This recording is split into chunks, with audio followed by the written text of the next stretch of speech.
What's up, everyone? Here we go. Another session of Ignite. You are almost halfway through. How you doing? You hanging in there? Oh, Hanging in everybody just there. went away on me. Any questions from last session with the buyer stuff? I know sometimes you guys might think of something afterwards, or after we cover this information, you may see some of those things starting to show up in your world. Any questions or anything that you want to ask about buyers? No? All right, any ahas that you're getting out of the class or you're taking back? Are you reviewing the information after the session? Are you finding any good information that's showing back up after you review your notes? No? So just remember to really help this, make this even more powerful than just being here for the hour. Skim through this content before the session. After you take notes today and jot down your little start items all the way through the manual, go back through those notes again and read back through the material, because this is sellers. This one's a huge one. Yeah, go ahead. I did go back and looked up the cleanup smart plan, and I set it up so I started cleaning up some of my contacts, like immediate contacts. And I love it. Like every morning, like I put it so that it's only like 5 per day. And I just go ahead. Today I did my first 5. And I also set up a follow-up for a prior Facebook ad that I had placed. And I got 2 calls. One of them said that they were on pause for now, and another one said, oh, let me just get a mute here. Okay, go ahead. Another one responded and said that they are actually looking to take the license, and if I had any feedback. And I was like, I'll listen, let's just chat, let's meet, and I'll be more than glad to welcome you into our team. So yeah, especially with you have the free real estate school in there. Exactly, yes, we do. And also now, if she does decide to join, then that will be I could be the agent that brings her in. I could get a profit share. Yeah, downline for sure. Yeah.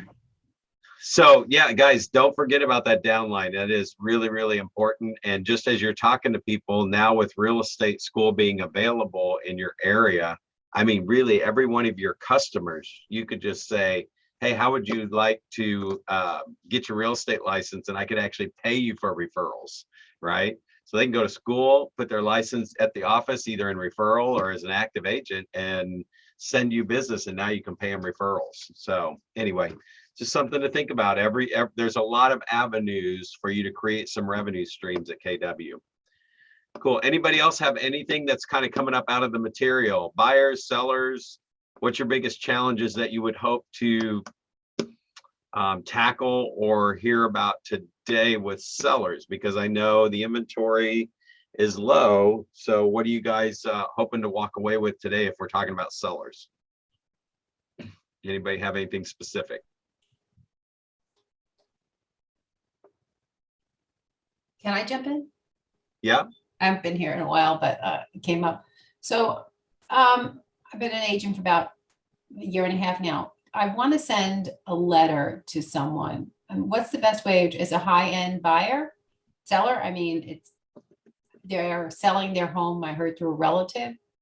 What's the best way to approach this? So they're high-end seller and they're selling their home to a relative? No, a relative told me that their family home is going to be sold soon and they're looking for a realtor.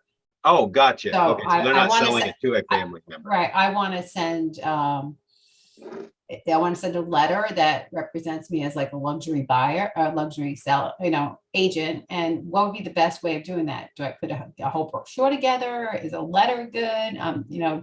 She doesn't want me to use her as an introduction. So yeah. So what are you thinking about doing? That's my first question. I was thinking of writing a letter. And then I went on Canva. I was thinking maybe I should put together like a little brochure of who I am and send it with a cover letter.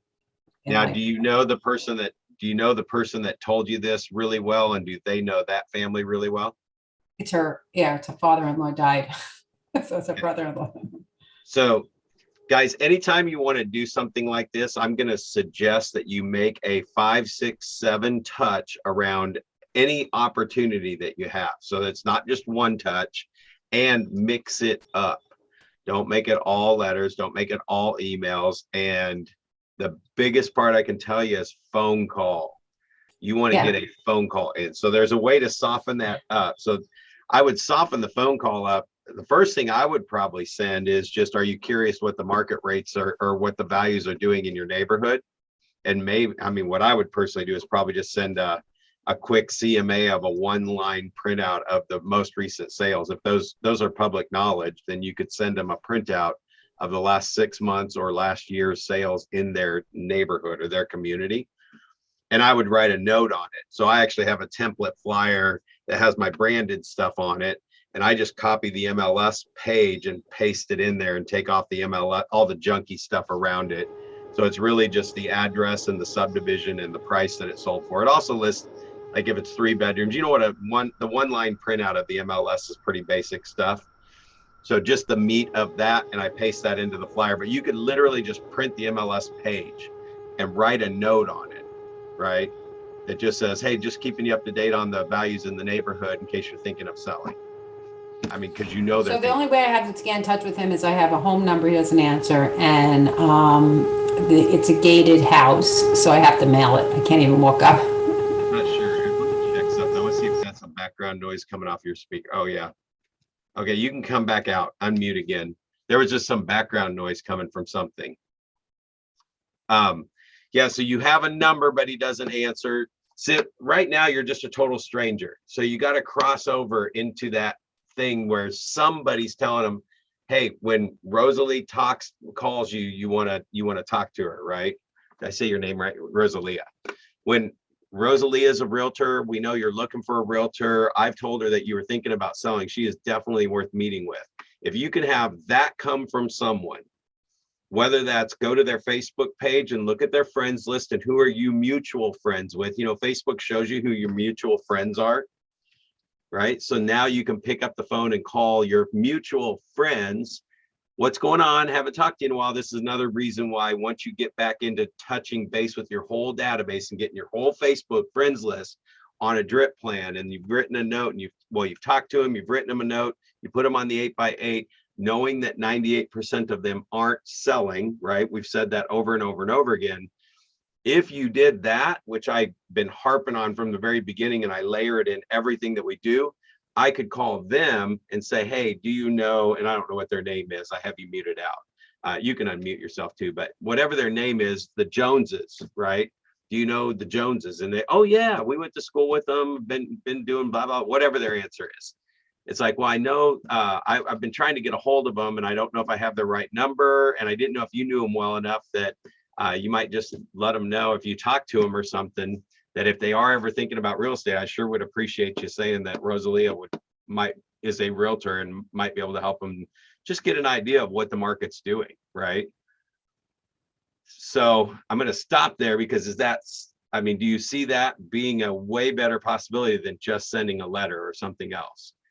Is there some people in there that you could start infiltrating and showing up, right? Because if you have 2 or 3 people just somehow in the next week mention that, I don't know what their time frame is. If you knew they were putting it on next week, it's a little more urgent. You need somebody to call them for you and just say, hey, my friend Rose, that if they knew that knew them really well. So if you said, you know, do you know them really, really well? And they said, oh, I mean, they're like family to us. It's like, great. Well, I think they're thinking of selling. And they would probably say, oh yeah, they are. And it's like, well, I'm a real estate agent. I know they were looking for a realtor. Can you put in a good word for me? And then I would say, when might you talk to them next? Or let me know when you talk to them, because I'm going to go by there and knock on the door after you've talked to them. Man, I'm going to be aggressive.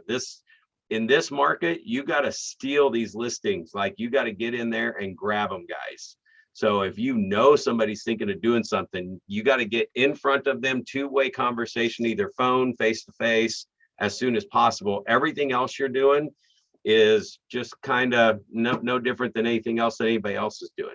It's probably not, there's nothing that you're going to send them that's going to get them to open it up right now and call you just out of the blue 100% of the time if you're not connected with them yet. Does that make sense? So really, really, really work on that Facebook list, that master list, start connecting with everybody, because truly they become an army for you and can get you those appointments. And it's just nonchalant stuff, just calling to converse, not about getting a listing appointment. I'm calling to strengthen my relationship.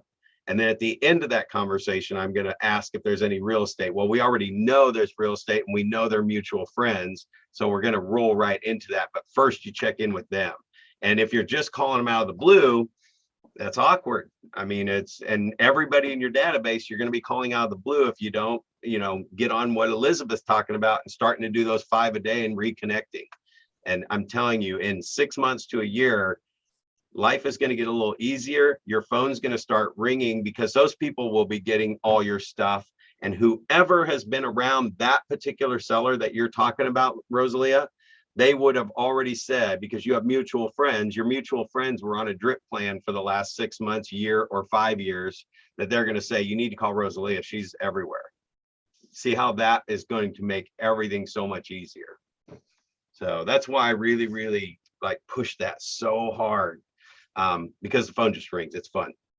Anything else on that? Or do you think you got enough to get a couple more zingers in there and maybe get a shot? Yeah. Will you keep me posted? Did I make it so you can't, hopefully I didn't make it so you can't. Oh, there you go. I know my speaker's crazy and it sounds. Yeah, so yes, okay. yes, thanks. All right, cool. I think I will keep you posted. Thank you. All right. Okay, guys, cool. Anybody else on anything? Is this spurring any questions or situations that might be coming up in your world? Otherwise, we're going to jump into the seller stuff, but jump in and anytime you guys have a question. Man, I don't know why my camera's got me so blared out here. Settings are weird. Okay, let me see. Is my screen shared? You guys can see the screen, right? Yep. Okay, cool. Thanks for having your videos on. That helps me see that you guys are there engaged and you're seeing things and hearing things. All right, so like always, we're going through the grow part of our business for 2 more sessions, and then we're going to move into the running the business. So it'll be like actual, how to get the listings, how to market listings, how to set up open houses, all that kind of stuff. We talk a little bit about open houses today. I sent you guys an email just to make it a little easier to grab this stuff. Did you like that? Did you guys get the email with the handout in it and stuff? Cool. All right. So this is, again, we're still kind of talking about lead generating for sellers here. So that one we cover a lot in these Spark sessions.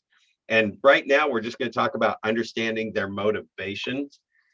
So a lot of times this is assuming that you're calling out looking for listings and you're going for that listing opportunity, and you got to find out their motivation. But even if they've called you and they're thinking about selling, you still have to find out their motivation. Like, are they going to price the house right? Are they going to listen to you on the marketing stuff? And, they may want to overprice the home and have you spend thousands of dollars in high luxury, stuff, hiring stagers and professional photographers, and then they don't even want to price the property right. So you do have to find out their motivation, like why are they selling? What's important about that? What's the date that you would like to have it sold by and moving by, and why is that important to you?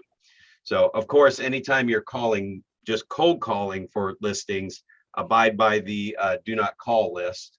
Never really ignore that. I think you guys probably have a you guys have a good way to access that to know.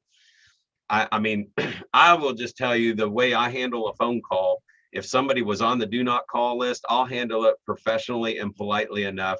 And my calls don't ever seem like I'm calling to sell them something. So I can get out of that situation pretty good. But I mean, I'm telling you, I don't even know the last time somebody even said they were on a do not call list. And it might just be the way that my calls come in. And most of the time I'm calling from somebody who knows somebody who told me they were selling, and they knew I was going to be calling just to help answer any questions they may have.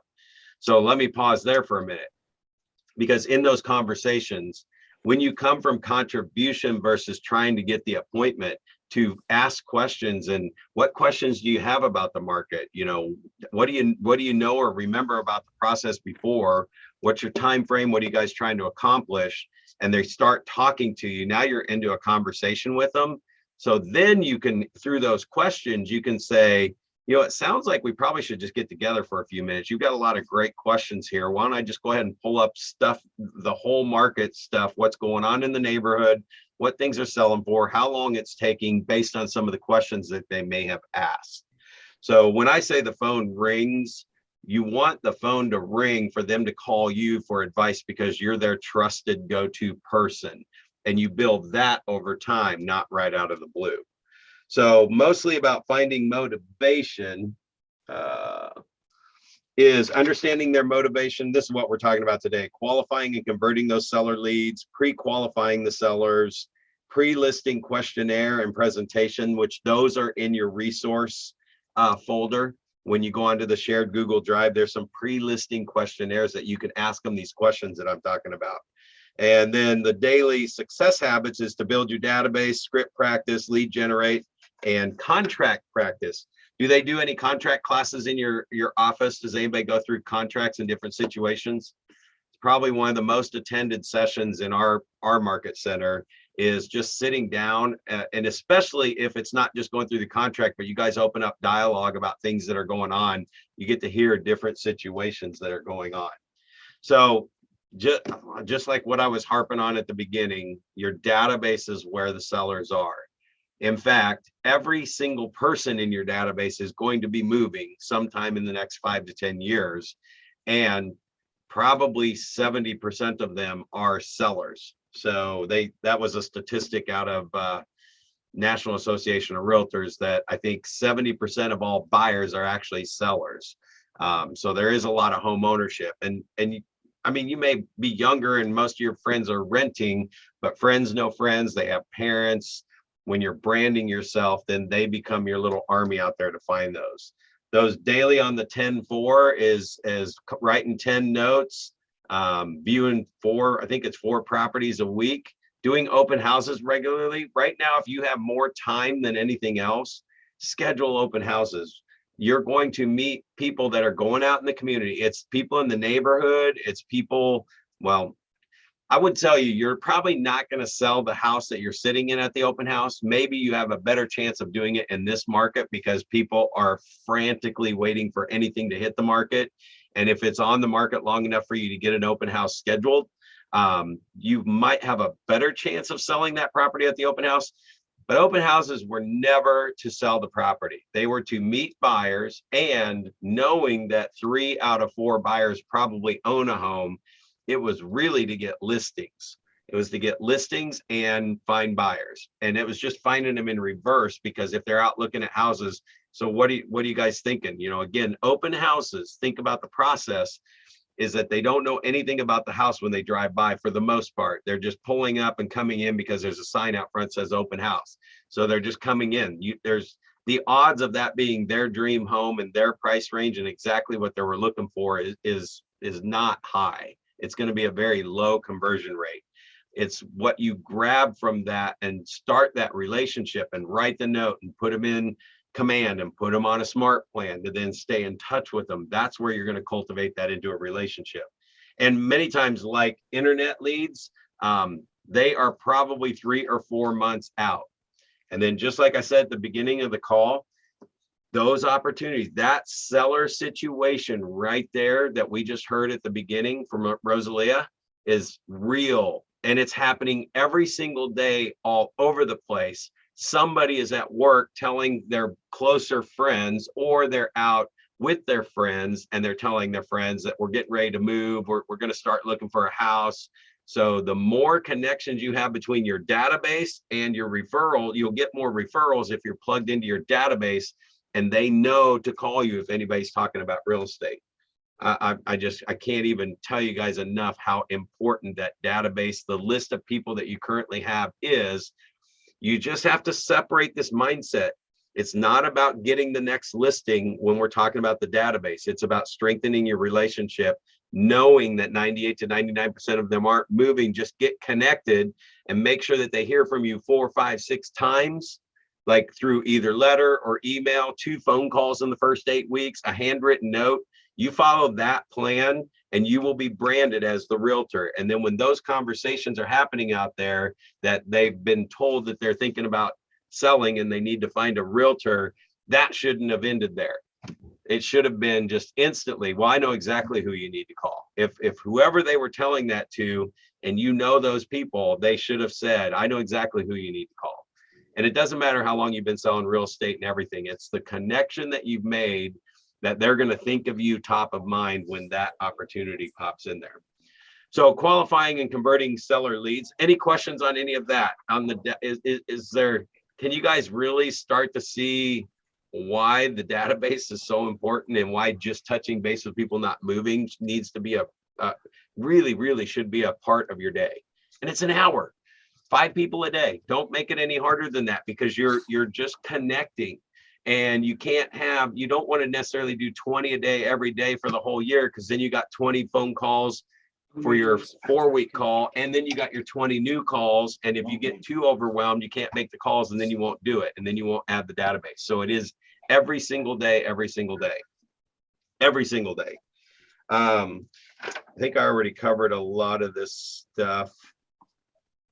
Just back on this plan, just where the actual leads are, finding the seller leads. I got a couple different tips here too. So I've got one on finding some hidden listings. So I think let me grab that. Sí, como quiera. Sí. All right, so I'm going to give you a couple of places that you can really, truly tangible places that you can find sellers. First of all, if you want to take over a neighborhood, and I think I've heard from all of you that you guys have actual neighborhoods, right? Streets, sidewalks, and houses and neighborhoods and all that stuff. If you want to take over a particular neighborhood, we've already talked about like blowing up a Google map where you can see the house rooftops, draw a map through the neighborhood, walking past every single house. So you walk down the left side of the neighborhood, back to the entrance, and cross back over and to the other side of the street and go back through the neighborhood. Just make a map that you would follow if you were to knock on every single door, blow that thing up and hang it on your wall. And every time you go knock in the neighborhood, start at the beginning and start knocking till 5 people answer. This is probably an hour a day. But if you did this for an hour a day for the next 6 months, your business will be on fire out of that neighborhood. So if I knock on doors till 5 people answer, and I just have casual conversation, 98% of them aren't moving. So you're just calling to say, hey, I'm selling homes in this neighborhood. I love this neighborhood. I'm a real estate agent. I'm not here because you're probably not selling or anything right now. And they might say, oh no, we actually are thinking about selling. Good thing you knocked on our door today. That's when you're going to have a good day. But that's not going to happen very often. It might happen once or twice while you're doing this. The rest of the time it's, I'm selling houses in this neighborhood. I'm a realtor, and I like to help protect the values of the owners here. Really love this neighborhood. So I was just stopping to introduce myself, and more than anything, to find out what you love about the neighborhood. Because I'm selling houses. I'm going to sell, well, I'm not going to say I'm gonna. It's like, we're selling a lot of houses in here, and I like to sell what current owners love about the neighborhood. So now I'm getting into a casual conversation with them. They get to do all the talking. Oh, we love this neighborhood. It's great. The neighbors are awesome. Blah, blah. It's close to this, close to that. It's an easy way for you to get into a conversation with them without it being a sales pitch or them slamming the door. That's one idea. And what you would do is X those houses off the map when you answer, and you write them a note and put them in your database, and that's your 5 for the day. Tomorrow, go back there again and start at the beginning, skip the houses that answered their door, and keep knocking on doors until 5 more people answer. Day 3, start back at the entrance and knock on the same house at the very first house. If they haven't answered yet, knock again. It's 3 days in a row you've knocked on that door, right? And just do that until you get 5 people to answer the door, and take them off the list until you've met everybody. If there's 500 homes in the neighborhood, you did 5 a day, 5 days a week. It will take you 5 months to meet every single homeowner in that neighborhood. That is one way that you are going to find sellers. Now you're going to find, out of that 500, keep in mind that 50 are moving a year. Divide that by 12, it's about 10 a month. but you're not going to find 10 listings by doing this because you're only meeting 5 people a day. So in a week, you've only met 25 people. That means 2 of them are moving in the next 12 months. The odds that those 2 are moving in the month you knocked on the door is very slim to none. Now, over 6 months or over 5 months, now I have the opportunity to capture the 10 a month because I've met every single homeowner in the neighborhood. But if you hodgepodge it and skip it, and it takes you a year, it's just going to take longer. So you're not going to be in front of everybody to know who's the one that's moving this month. But man, I'm telling you, in a very short period of time, in 1 month, if you met 100 homeowners in any neighborhood whatsoever, 10 to 20 of them are moving in the next 12 months, which means 1 to 2 of those people are moving in the next month. So you should get about 1 appointment for every 100 people that you meet. So now let's just recap that real quick, and I'll jump off the neighborhood thing. Out of 500 homes, if I did that 5 a day and I did 100 a month, I'm going to probably have at least 1 opportunity a month for 5 months. So I might have 5 listing opportunities during that 5-month period. Only now you're starting to pick up in the 4th and 5th month some duplication from the ones that you stayed in touch with from the 1st and 2nd month are now starting to show up. So you really, truly, like, numbers can't lie. If you did that and you track it, and you're going to do, if you are going to do it, you need to let me know the numbers, because I mean, the numbers are the numbers. They can't lie.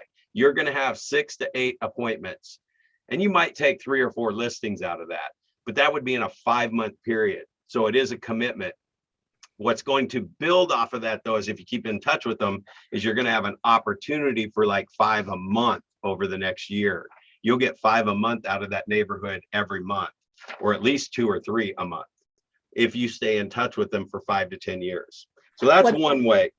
What do you recommend? Do you recommend that we give them any handouts or any freebies or anything at all? I want the handwritten note with no business card in it, no nothing. Thank you so much for sharing the neighborhood. It's easy to see why you love living here. That's what my note would say. Okay. No, I am very, and especially with COVID and stuff, I'm not walking up to them too close or handing them things right now. And you don't need to.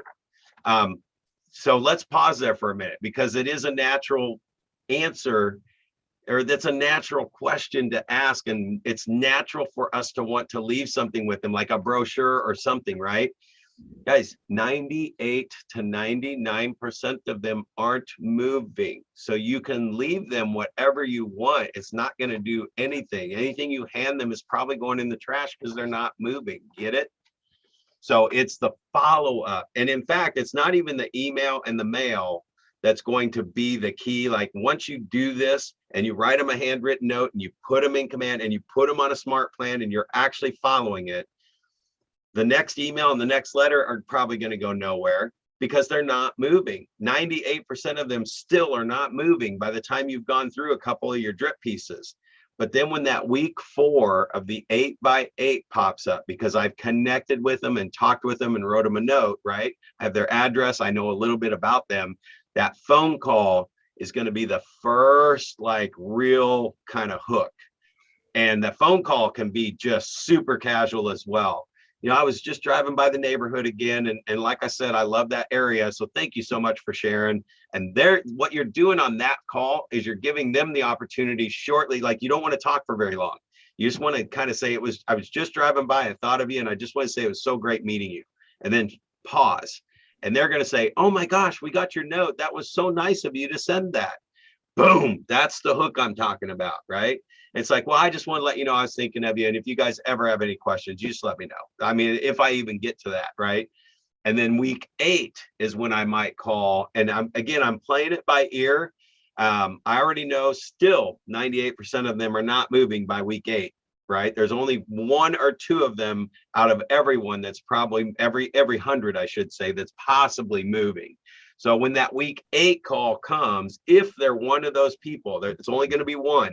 They will say, hey, we're glad you called. We actually have been thinking about, putting our house on the market. Well, it's because you've been there and you're dripping on them. That's why they started thinking about it more, but they knew to call you or ask you. And you'll notice that by the second call of the 8x8, And I'm really spending a little time on this because this is how you're going to find sellers. The sellers are only going to be 1 to 2% of them at any given time. So once you build this relationship, your phone will ring with these sellers. That's the best way to get them. But even then, that will be just like that week 8 call can be just very casual, nothing yet. Now you can somewhere along the line, you're going to be able to tell when you've crossed over, like they might start asking some real estate, well, what are the prices going for? Or how long are they staying? Or like, hey, we noticed one house came on the market in the neighborhood. Do you know what that one sold for? So at some point, you're going to be able to say, hey, any house, any address, anything happening real estate wise that you want to know about, you've got my cell phone number, or here's my cell phone number. Take that down, save me in your phone as realtor, and you text me anytime, any address, anything you want to find out about. I can find out anything because you guys have MLS, you have tax records, and we just want them calling us. So a lot of times they'll call me and go, hey, what about this address? I saw it on Zillow or whatever, right? And I'll go in there and look it up, and it's not for sale. It hasn't been for sale forever. It's old information, and it's really not available. So it allows me to call them and go, yeah, you know, some of those websites keep old stuff on there. I'll set you up on a search for your own neighborhood and send you the real stuff as it's hitting the market. And then I would set them up on an MLS search. Remember yesterday or Monday, we were talking about setting up MLS searches for buyers as soon as possible. I set them up for everybody, automatic searches for the neighborhood that they live in. So we were talking about real estate agents. If you have network groups, you know, deck guys, handymen, painters, if you do any kind of networking with other businesses, put them on an MLS search for the neighborhood they live in so that they're seeing everything coming on the market in their neighborhood, right? And when they see the actives come on, they go, what? They're getting $750,000 for their house? It's just an asking price, and it may or may not sell for that, but it keeps that real estate stuff in front of them. So that's another way to find sellers is as you connect with people, just like in our app where you can pull the neighborhood data, it'll send them really cool data for their neighborhood, their surrounding area. You can also do it inside MLS and pull it up for their actual subdivision. Is that good information? Yeah, go ahead. Wonderful. I actually downloaded I subscribed to your page and I downloaded the packet that you have. It's just like dummies, like how to find leads for dummies or how to stay in touch for dummies, because it's like outline. It's like, don't think about it here, just do this, just copy and paste and go in your merry way. Yeah. So I'm definitely going to be doing that and yeah, like tweaking it, making it my own, you know, some of this stuff I'm just going to copy and paste, and I hope it's okay with you. Yeah, no. The content doesn't matter. Most of the content, I actually challenge people to not look at any of it because some of it's pretty stupid. I love it. Oh, I know. And I've been mailing out for 20 years, you know. I love it. And again, the conflict with what you might be hearing in one class versus what you see that I'm sending out is our industry teaches us to go get the next deal. So if you ever hear a trainer say, why are you sending them recipes and why are you sending them this? It's not a bad thing. If I'm going out looking for new business, I need to establish myself as the real estate specialist, and I'm not sending them recipes. But when you come over into Brad Korn's world, what I'm telling you is from experience of all the agents that we've coached, 98% of them aren't moving. So a recipe is okay. That's why recipes have been mailed out by top agents for years, because we keep that relationship going until their next move, not necessarily having to go find the next deal. And let me just say one more thing about that is that the part that we're talking about right now is so critical. I've already tied it to how to find sellers and how to be connected and how to get referred and how to get that third-party endorsement. You do that for an hour a day. You're 5 people a day connecting, just like Elizabeth is doing. But then you go out for a couple hours a day and you start knocking on for sale by owners doors and you find expires because you got to have a listing. You got to have a sale pretty quick to pay your bills, right? So if you're in that situation, you do have to like turn that off after a little bit and really go out and do hardcore lead generation. Everything I'm sharing with you about all of this stuff will be so you don't have to do that forever. And gosh, I was just having a conversation with an agent yesterday and they were saying, who really likes to just call for sale by owners and expireds every day, 5 days a week, and have fun doing it? And it's like, nobody is having fun doing it. They're doing it because they have to, right? And they're probably, even some people have been doing it for a while, they got good at it, so they do get appointments. If they would just stay in touch with the 98 that said no and keep in touch with them, they wouldn't have to be doing it anymore. Because And that's what I love. That's what I love about your packet, because just reading it, just looking through it, it just made me smile. It made me like laugh. I'm like, this is somebody that I would definitely want to get back with, and just like, hey, how do you come up with this? Like, I love that. Yeah. Awesome. Awesome stuff. All right, guys. So yeah, on qualifying and converting leads, I mean, somebody has their hands raised. Oh, yep. Okay, good, good. I do see that. Louisa, oh, I must have had you stuck to where you couldn't unmute. Now you should be able to unmute. Or you can throw something in the chat that will grab my attention to look at the chat from now. Thank you for seeing that. Okay, how can we get email and phone was one question. And yep, that was probably what she was looking for. All right, you can put your hand down if that was your question and I'll answer it. So you're going to get it, first of all, by getting in touch with them. You got to have one of the things, right? But it's fastpeoplesearch.com is going to give you several different things. Fastpeoplesearch.com. But I'm going to tell you, if you're starting with your database and you're cleaning them up, and you're working on your database and the relationships that you already have, and you want to build your seller appointments this way, you already have some phone number for them in your phone or in an email they sent you somewhere, some way, right? You already have their email probably in some email that they sent you. If we're talking about how do I get the phone number and email address for these total strangers that I have no clue who they are, that's hard, because you don't know them and they don't know you, and going that path is going to be a lot of hard work. If you have their name and you know where they live, you can put it into fastpeoplesearch.com, and you're going to get 7 or 8 phone numbers. You're going to get 4 or 5 or 6 addresses. You sometimes even get email. So, and then if you find a phone number, then you can cross-reference the phone number in a reverse search to find some emails. But really, if you start with your cell phone and you write every single phone number and name down that's in your contact list and that you called out in the last, as long as you've had your phone, every number you've dialed out, every number that's come in, if you work from that list, you've already got their phone number. And in fastpeoplesearch.com, if you reverse search their phone number, you're going to find out some addresses. And with those 4 or 5 addresses, it'll show you which one they think is the main number or address they live at now. So I'll just pull up tax records and see if they own that property, right? And in your guys' tax records, if the owner's name is listed but it's a rental property, would it probably list a different address than the property address in your tax records? Have you guys looked that up before?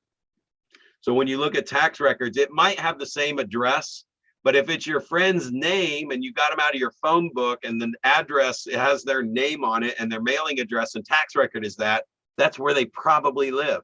So then I can pick up the phone and call them. If this is in your master list, you write down all the names or phone number. If you don't have a name with it, you're then finding the missing information. Name, phone number, address are the key things. I honestly do not worry about email, because email, you're not going to build a relationship or get a listing appointment very often from just sending somebody an email. All right, but you can find out all kinds of stuff from them on Facebook. I mean, this is where you got to be okay being a little bit of a creeper here, but it's not creeper in a bad way. It's creeper in a sense that they have an 80% chance of landing with some realtor that has no clue what they're doing and is at a company where nobody's helping them. You guys, whether you think you're experienced enough or confident enough to be the realtor of choice for them, I can tell you one thing for sure right now, and actually I'll let you guys answer this. If you're talking to anyone that is thinking about buying or selling real estate, knowing that there's other real estate agents in your market that they might not be talking to right then, they're talking to you. Raise your hand if you truly are going to be the best person to help them, because you can really give them the extra time and the extra energy, and you're going to give it your all, right?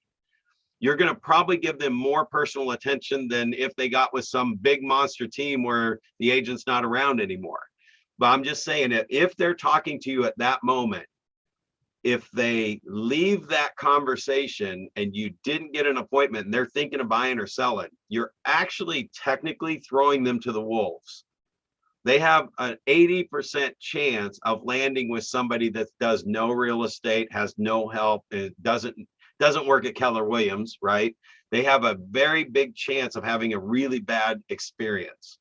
So the fact that they're talking to you and that you know you can help them is the reason why we want to be good at closing this and just saying, you know, getting that relationship and getting that trust so you can get the appointment for the buyer consultation or the selling appointment, because you do have an office of people behind you. If you're fairly new to Keller Williams and you're in here, man, try to pop into the office for a week and every day for a week or so. The people around these offices are so helpful. Is your guys' offices super, super helpful? Is everybody around to help answer questions if you have them? I mean, if you go into the office, right? I mean, I know not everybody's going into the office as much, but man, I have never heard of an office where it's like nobody helps anybody. I mean, it's quite the opposite. And that is rare for real estate, right? So great stuff. Good questions. Hopefully I answered that. Start with your master list, the people on your Facebook friends list, the people in your phone, the people in your email. Write down whatever. I mean, and when I say that, you could go through Instagram and just write down their screen name and get it in your master list, because then you're going to dig up when you come to that line and it has no phone number, no address, but you pulled it off of your Instagram. Then you're going to find out who at Korn Castle is, right? That's why I call my house the Korn Castle. So you're going to find out who's at Korn Castle. Now I'm going to go look it up and pull up Instagram and, oh, it's Brad. Oh yeah. So it's Brad Korn. Now I write that in my book. Now I go to Fast People Search and do Brad Korn, Kansas City. And I find some old addresses and I look around, Google a couple things and go to Facebook and it says I live in Lake Winnebago, and you find an address in Fast People Search that's Lake Winnebago, probably the right address, right? And then if you have my number, you can just call. Oh my gosh, I haven't talked to you in forever. I was just thinking of you today. How you doing? Oh, we're doing great. You know, Chiefs are going to go to the Super Bowl again. We're all excited here, blah, blah, blah, whatever it is, right? You go, so great catching up with you. Hey, by the way, are you still on Apache Drive? Yeah, we're still on Apache Drive. I love it. You know, what's that like over there? Is it a lake community? Because it says Lake Winnebago. So I'm just grabbing at straws. Oh yeah, it's a lake. We have a total blast here. It's like, oh, that's awesome, man. I've always wanted to live on a lake. Well, anyway, it was great talking to you. I'm glad that, you know, I dialed this number and you answered and got to connect. Oh, me too. Now I get a handwritten note from you. So great connecting. Sounds amazing living at the lake. Must be completely awesome. Thanks. Look forward to keeping in touch. Rosalia. That's the note, right? No business card, no nothing. And I get that and I'm like, oh man, she's awesome, right? And then I'm on a drip plan. So then I start getting stuff from you. So as you guys go to those websites, if you're logging in and going looking at the free resource site, you're starting to get some emails from me. Now you're getting them all email because you guys are real estate agents. And because I put the value in the emails I'm sending you is copy and paste and use this stuff, there's value in you watching for my emails, right? But really it's just because I've created a value in the email because it's easier to copy and paste than mail you. So anyway, but mail is definitely what you're going to do for your consumers in the marketplace. Now you could email other real estate agents around the country to become the referral source, right? Anybody you connect with in the command or in the app referral section, put them on pick up the phone, call them, write them a handwritten note, put them on a drip plan, and just share Keller Williams stuff back with them. You know, I have a drip plan that's just the bold laws, and it just mails out the bold laws, and I send that to the bold coaches because then they talk about Brad in their classes and with their coaching clients, and that gets me referral business back to Kansas City. Are you guys seeing how all of this stuff, it's drip every single person you meet, so that you can stay connected, and lots of opportunities will show up in a lot of different ways. All right, so on this stuff in your book, we got connecting questions, you know, getting the details to add to your database. And I know these questions, the way we're kind of talking about doing stuff is way more casual than, if you would, please tell me a little bit about your family, your job. I mean, this is family, occupation, recreation, dreams, right? So when you're talking to somebody and they say, yeah, we think we might be moving this spring. Oh, really? What's important about spring? Why are you picking spring? You know, how's work going? Are you moving closer to work? So I have them conversation around this stuff, or get into a conversation around this stuff. But this is where you would just dig in. It's like, why are you moving? What's important about that date? What's important about the type of house? You get to just have conversations. These are going to be a lot more for like cold calling. If you tell me a little bit about your job and family. So you're calling saying, hey, I'm just calling today, see if you're thinking about buying or selling. We might be. All right, cool. Well, like, when were you thinking about doing that? Well, probably this summer. Well, tell me a little bit about your family. You know, what's your situation? Who's moving with you? Is your job is this closer to work? Because I don't know anything about them. When you're working from your database, you won't have to, these will just happen naturally, is what I'm kind of getting at. Okay, let me get over here. Got to get back to my arrows. So you're going to have an ABC category. And yeah, go ahead. You mentioned earlier that you had 2 tips to give us to find seller leads. One that was hidden. Was that all related to the neighborhoods? The hidden listings, let me see. Yeah, I did kind of get sidetracked and got back on our stuff. Okay, I'll give you 2 more. So find the hidden listings. The one is the neighborhood takeover. Another one is anywhere a listing, like if you're watching the new listings in an area that you want to market in, you can find buyers. We talked about this on Monday by searching 5 miles around where the new listing is, right?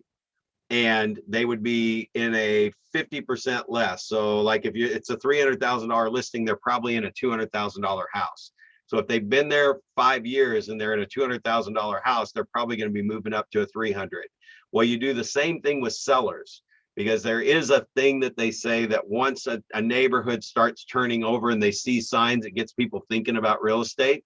So if a house comes on the market at a really high price in a neighborhood, or whatever the price is, you can actually market within 5 miles of that place on the solds.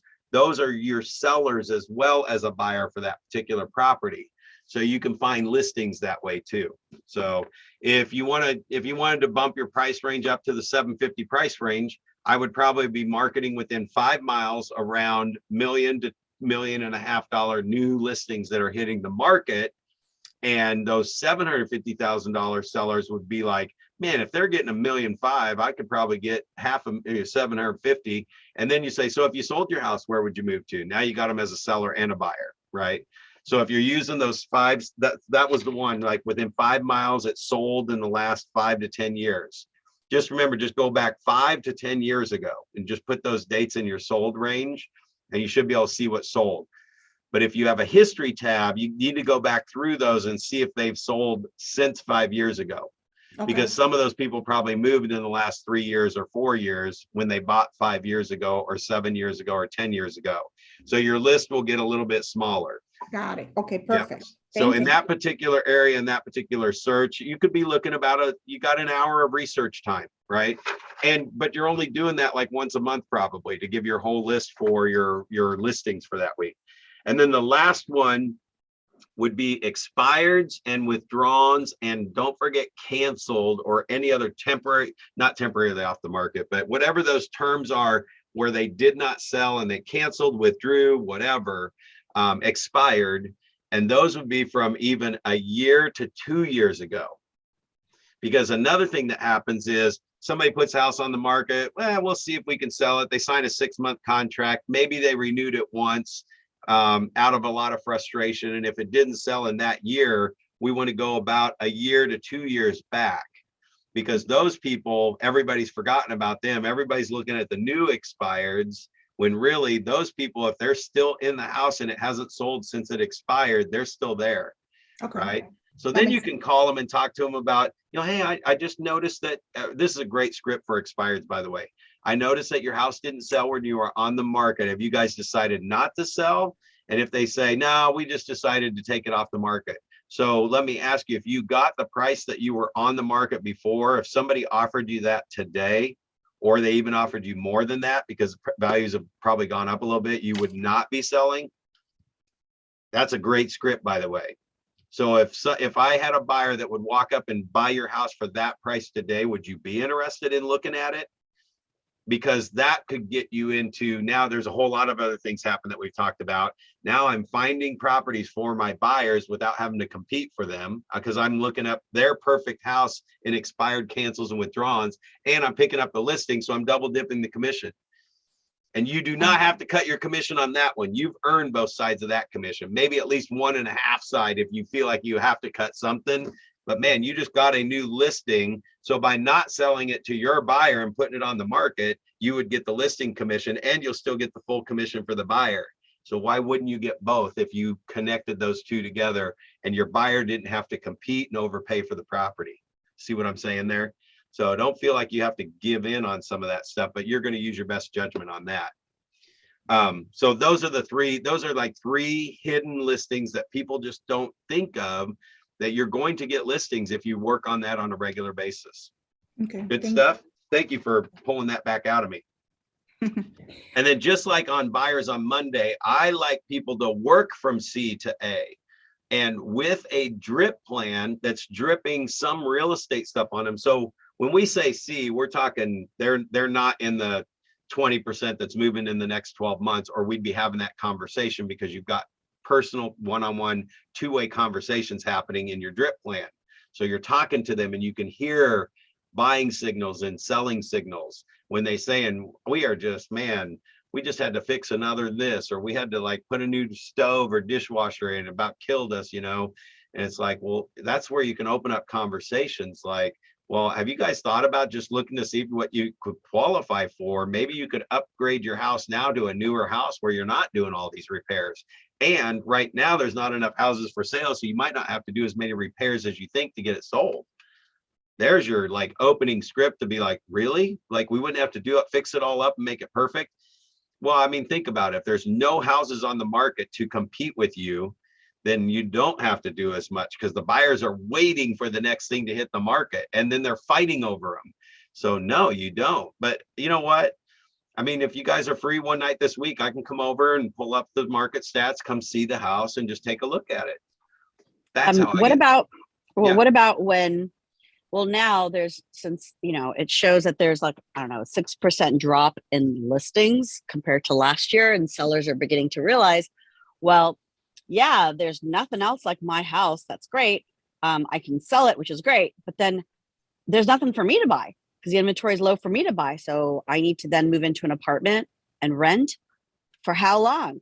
If my house is so great, then how am I going to find something better when you're already telling me that there's nothing in the market? Well, so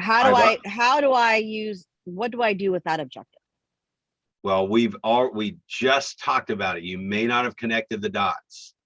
That's where you're calling expireds, FSBOs, 5 miles around, 50% of value. You're actually hunting for the next house for them to buy. If you're just waiting for them to come on MLS, then they have to battle with everyone else. But you also can't go into a market like this and buy your next house contingent upon you putting your house on the market. That's never going to fly. So you're going to get, the conversation there would be, you're going to get the most money for your house than any market that we've been in the past right now. Like right now, today is the most you will get for the house in today's current market. We don't know if that's going to keep going up or it could crash and come back down. So right now you'll get the most equity out of your house that you'll ever get. Now, on the flip side, I haven't had anybody homeless yet. Even in these current market conditions, I have not sold a home and had somebody homeless. I have had more people move into apartments, but they were doing that before because they wanted to cash out and get the equity. So they are living in an apartment for a year, and then they'll all end up buying something when the market comes down a little bit. But the problem with that, so for that conversation, is the thing you got to be careful of is we don't want to wait for the market to come down. Actually, it's part of another conversation. They might say, well, we don't want to sell our house and get all this money because then we're going to pay too much for the house that we're buying. If that's the conversation, I would say, when you buy the next house, if you wait for the market to come down, you're buying a house when market values are going down. Why would you want to do that? You want to buy your next house while market values are still going up, which is right now. So how can you overpay for a house when the market values are still going up? If you're going to get top dollar for your house, you may be paying top dollar for that house. But what we can do is if they're moving out of a $450,000, $500,000 house, and we're moving them into a $750,000 neighborhood, that's going to make sense. There's not too many people that are, well, we should just sell our $450,000 house and buy another $450,000 house. People don't do that. That is the person that's going to go to renting. You're moving them up because the interest rates are low and they can get more house that's going to appreciate at a higher rate than the one that they're in right now.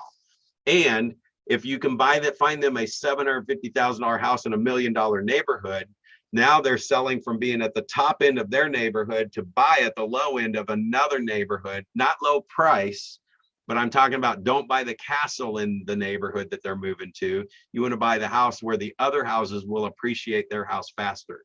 Did all that make sense to you guys? You kind of follow that? So it's a conversation around that. And it's like, yeah, waiting doesn't make any sense because right now you'll get the most money for your house and you can get a newer, nicer house for not much more house payment, depending on what their interest rate is and all that stuff, right? And you got to calculate in the appreciation. So while the market's going up, they're going to get some appreciation on their new house when they buy it. Again, we'll go back to the very beginning of this. You got to find out their motivation. So if we made a call to get a listing appointment and they don't even intend on selling and you're talking them into selling, to sell now while you can and just buy something else, and those are the people that are going to say, well, we don't even have anywhere to go that we'd want to go, you know. And but if they have motivation to actually sell because there's reasons why they want to move out of that house, whether it's a neighbor, whether it's things to fix around the house, whatever, then there's a lot of other conversations that can happen. One of those is, I know where some hidden marketing or hidden listings are. I've got 3 different sources that I use to go find your dream home. What's your dream home look like, right? And have them tell you right then, because now they're getting their house ready to sell and packing things up because you're going to go find them their dream home and you're going to call expireds and for sale by owners and for sale by owners. You're going to call expireds, withdrawns. You're going to call around to people that bought 5 to 10 years ago. And you're going to start looking for listings. But now you actually have a real reason to find these sellers and talk to them because you have a buyer that's looking for it. The reality is, even if you got 3 or 4 of these people that meet with you because you said you had this buyer, the odds that your buyer is going to fall in love with one of those houses is still slim to none. I mean, they're going to want to see probably 3 to 5 homes before they buy one. There's always a chance they'll buy the first one they see. If it's exactly right and exactly perfect, and great. But you might pick up 3 listings and they don't like any of those, but you're listing them, right? You got the listing paperwork ready to go. I'm going to bring my buyer over and show them. And if they don't like it, we're going to go live tomorrow and let the rest of the market fight over this, right? So that's how you get them into a non-competing situation and find them a home. No other realtor is offering that. If you get known as the realtor that can find houses that I don't have to compete for in this market because you did this every day, buyers will be coming to you like crazy if you tell your people that know you that's what you do. Does that make sense? I mean, guys, this is like mastery. This is like master class stuff here. This is high level conversation. So I hope if it's, let it sink in a little bit. And if you have more questions, you get a hold of me, right?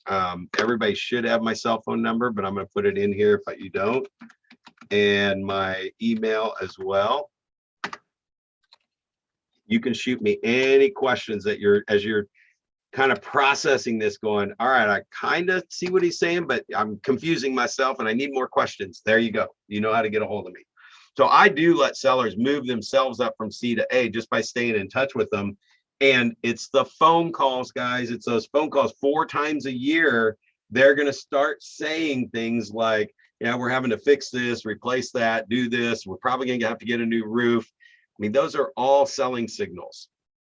Because whether or not they actually will meet with me to list the house, I'm still going to say, so if you're going to put a new roof on it, what if you could buy a house that already has a new roof on it? And it was everything that you are missing in your home that you want. So I don't know, we probably have to look at it. It's just an open door to say, well, let's just start looking for this and see what's out there. I'll just check. And I act like it's no big deal, but I'm looking for listings and I'm sending them a couple of things. Hey, drive by these and see what you think. And they're like, hey, that one was really nice, you know? So anyway, it's just grabbing those opportunities and converting them. So again, there is Real Play, the scripts and the different things that you can go for, ask them for appointments, ask them for referrals. I mean, these are all in your script book. If you guys haven't downloaded the Spark script book yet, this is where I want you when you're talking to people. If you think you're talking to a seller and you don't get an appointment, that what you just shared a little bit ago about the seller that said, well, we don't want to put our house on the market because we don't have one to buy. That should go into your objection little flip notebook, and then go get the script book out and read through the scripts until you find 3 of them that you could have said that you would have used in that situation to maybe get them to think a little bit more about selling and why they would sell now if the house isn't on the market. There's scripts in there for it. So that is the best way for you to start closing that gap on those situations, to find the script that you would use. I don't know if you like what I said or don't like what I said. And again, it doesn't matter. It's how they receive it and what questions I get them to start thinking about to move forward. It's not so much what I think about it. So anyway, just those scripts will help you find scripts that you can see yourself using. So pre-qualifying sellers, understanding their motivation. We already talked about that. Why you move in, what's important about that. You can position yourself more as an expert if you're in relationship with them already than if you're trying to send them an email that says, hey, look how great I am. I know everything. We sell a lot of houses. I would, though, position yourself as an expert with your market stats. Whatever your market share is for your office, whatever the average sales per agent is in your office, if those numbers are better than yours, then you want to use those. Sometimes I'll even use those numbers if my numbers are better. And I'm saying, you know, this office is got more market share, more houses sell for higher prices than any other company in town, in the area. And those are all like numbers that you guys get to see at your meetings and stuff that are hopefully shared by your office. I'm sure they share your market share and your stats and all that stuff with you guys. If not, ask your team leader, ask, you know, your productivity coach or whatever for some of those. But again, this is just on how to find sellers. We're actually going to go through on allow you to price the home to sell the most amount of money in the shortest amount of time.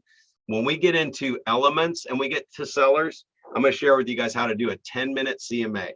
It literally takes me 10 minutes to run the accurate CMA, have the right price range to get the house priced right based on the current market conditions. It is a little bit tougher now when they're selling so fast and so much for over asking price that you can't really rely on the actual sold data anymore. You have to rely more on pending data. What was the price that got sold and how fast was it sold? Because there's as many pendings now as there are solds. So again, we have lots of classes here, so we're not covering all the details in here. This is just another way to qualify them is the intake form. And I've shared this with you on the buyer side. I'm getting to mine here. This is like a sample. It's in your book. But this looks just like my buyer form, but it's on yellow paper, yeller for seller. That's a Midwest thing, I think. You guys probably don't say yeller very often for yellow. Anyway, it's got the date that I'm talking to them, how I found or how they heard about us, because a lot of times it's calls coming in. So I'm writing this down. If they say, hey, somebody told us to give you a call, we're thinking about selling, find out what the market's doing. So I start getting their information, their name, their address, their phone number, email is the last thing that we get. And then I ask them about their house. Down here, I'll even ask them, like, do they have a mortgage? Do you know about what your payoff is? Because if I'm going to go for a listing appointment, I want to take a net sheet with me and show them if we sold for 500,000 and you owe 200, you're going to net, 187 or whatever it is. So I'm going to, as I go through the pricing and where we would price their home, I'm going to say at the very end of that presentation or consultation, I'm going to say, so if I wrote you a check today and you're done with everything. Your loan's paid off, your taxes are paid, realtors are paid, everybody's paid, title companies, all that stuff. And I throw the realtor literally in the middle. I don't leave it at the end. I don't say, or and the realtor's paid, because then they're going to go, oh yeah, how much does it cost us to hire a realtor? I say, when you sell it, you get your loan paid off, the realtors are paid, the taxes are paid, the title company gets their stuff. At the end of the day, if I handed you a check for that, what amount like would you like to have in your hand? And that if it's a $500,000 house, I usually say 500,000. I said, no, you owe 200, right? Right. So you're going to have closing costs. So I'm talking about after all that's paid. Oh, well, we really need like 150,000 to put down on the new house. And we wanted to pay off this one little credit card, whatever their answers are. Great. My net sheet probably shows 150 or 160 at the end of the day when I get there at the house being priced right, because they never know the net number. They never prepared for that. They were prepared to have a battle with you over, they're not going to give their house away for less than 500,000, but they didn't calculate all the other stuff properly, and they never do. So 70-80% of the time, my net sheet on the price that's somewhere around where I think it should sell based on the middle of the market is almost always more than what they'll tell me. So it's either at or more. If it's 50,000 less, then we got a problem. Okay, now I need to talk about, so based on the prices that we looked at, if you guys wanted to get that, this is what your net would be at 500,000. I mean, you guys are going to have to sell for 600,000 to get that. So that would put you here on the list. It's like, well, that would be the most expensive thing on the market. Yeah, exactly. So the buyers aren't just going to buy the most expensive thing on the market for no reason. Now, again, this market's a little different. Prices are going up constantly, but they're just not going to sell for $1 million more than the last one that sold. That's just not going to happen. So if somebody's unrealistic, that's part of finding out their motivation. Well, we actually wanted to pay off the car, but we weren't sure if we really had that much value in it. We were just hoping. Okay, so realistically, what do you really have to do? If you sold this house, what do you need? Well, we got to have 20% down for the new house. Okay. What else? And I'm digging it up and adding that value up for them. So that intake form allows you to ask a lot of great questions. So let me see here. What do we got? Okay, so in command, and I think we're a few minutes over, but in command, there's a ton of all kinds of listing presentations, and they have put it in so many different formats. It's confusing as heck. So just go play with it, right? If there's any smart plans at all that drip sellers information out to people who might be potential sellers, and or these templates for the brochures and how to get your house ready and all that stuff, put yourself on the smart plan and start it now today so you can experience what it looks like, how often it comes to you in an email or whatever.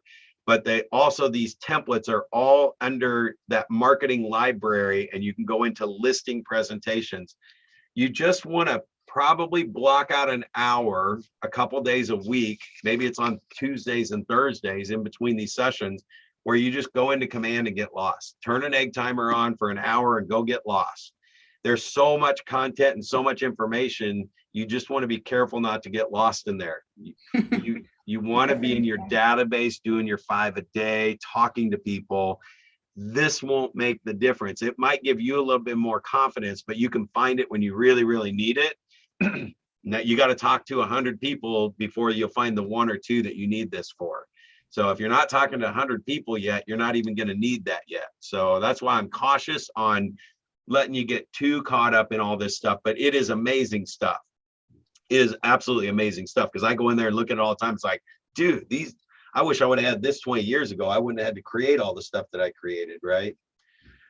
So again, you guys will get to the point where you're doing the listing presentation. We'll talk a little bit more about that when we get into elements. This was just about where to find the buyers and just information in command that you can go check out. So anyway, questions, ahas.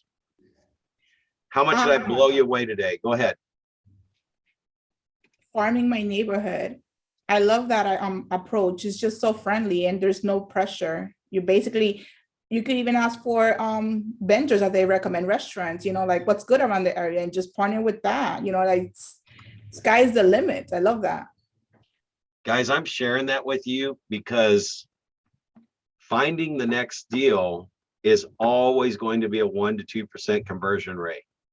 What we're talking about right now is 100% conversion rate over a 5 to 10 year period. And it's the one thing that not very few people do, is everybody they meet from this day forward, they stay in touch with for 5 to 10 years on purpose, picking up the phone call. Everybody avoids the phone. There's no email that's going to switch this into a listing appointment. There's no letter that you're going to give them that's going to switch it into an appointment. I mean, you'll get lucky once in a while, but you can't bank your monthly bills on it. I guarantee you, if it would and could have been done, I crafted so many things I sent out that I would have figured it out. And there's nobody that's figuring out. There is nobody getting 50% of their leads converted into sellers and buyers from an all email drip plant. It does not exist anywhere in the universe. So you got 100% conversion rate with your database and your master list.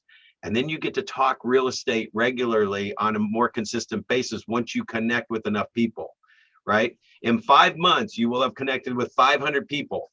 I guarantee you will have more real estate conversations with those 500 people. Now, they're not all moving yet. Still, only 20% of them is moving, but that's 50 to 100 of them are moving. So in 5 months, you're going to have at least 100 real estate conversations with people. And they might still be just getting ready, but you get to talk a lot of real estate when you're just connecting with people, because they're going to call you when they think of it. So thank you for sharing that. Anybody else have any questions?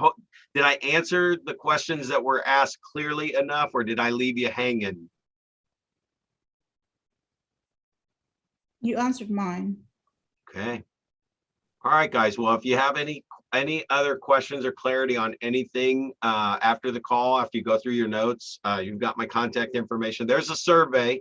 I mean, based on the content we shared today, the 3 hidden listings and how to get the sellers off the fence to go ahead and sell so they can buy. You're going to go look for a house. I mean, rate it on the content that you guys are receiving, and we'll keep this at this high level. And hopefully you think it's high level. So anyway, all right, that's all I got for you for today.